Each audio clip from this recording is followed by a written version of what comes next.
ఇడ్లీలు రాళ్ళలాగా వస్తున్నాయా?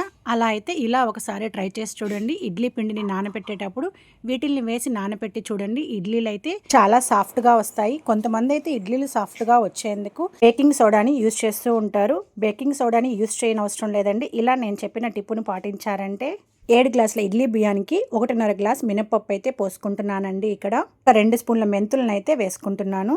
తర్వాత ఒక 2 గుప్పుల సబ్బియాన్ని అయితే నానబెట్టుకుంటున్నానండి.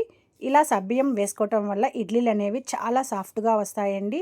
అస్సలు బేకింగ్ సోడాని మనం యూజ్ చేయనవసరం లేదు. ఇలా వీటన్నింటినీ కూడా చక్కగా 5 to 6 టైమ్స్ అనేది బాగా కడుక్కునేసి ఒక 7-8 గంటలు అనేది బియ్యాన్ని నానబెట్టేసుకొని మనం గ్రైండర్లో అయినా సరే, మిక్సీలో అయినా సరే, బయట మిషన్లో అయినా సరే ఆడిచ్చేసి ఇడ్లీ పోసుకోండి. చాలా సాఫ్ట్గా వస్తాయి. ఈ టిప్ మీకు నచ్చినట్లయితే తప్పకుండా ఒకసారి ట్రై చేసి చూడండి. చాలా బాగా యూజ్ అవుతుందండి. ఇక్కడ మనం గుర్తుపెట్టుకోవాల్సింది బియ్యాన్ని అయితే కంపల్సరీగా 7 to 8 అవర్స్ అనేది నానబెట్టుకోవాలండి. ఇలా నానబెట్టుకున్న తర్వాత పిండాడిచ్చేసి ఇడ్లీనైనా దోశలైనా మనం పోసుకోవచ్చండి. చాలా సాఫ్ట్గా వస్తాయి. ఎవరికైనా వీడియో ఉపయోగపడుతుంది అనుకుంటే తప్పకుండా వాళ్ళకి షేర్ చేసేయండి. ఈ వీడియోపై మీ అభిప్రాయాన్ని తప్పకుండా కమెంట్ రూపంలో మెన్షన్ చేసేసేయండి. సబ్స్క్రైబ్ చేసుకొని పక్కనే ఉన్న బెల్ ఐకాన్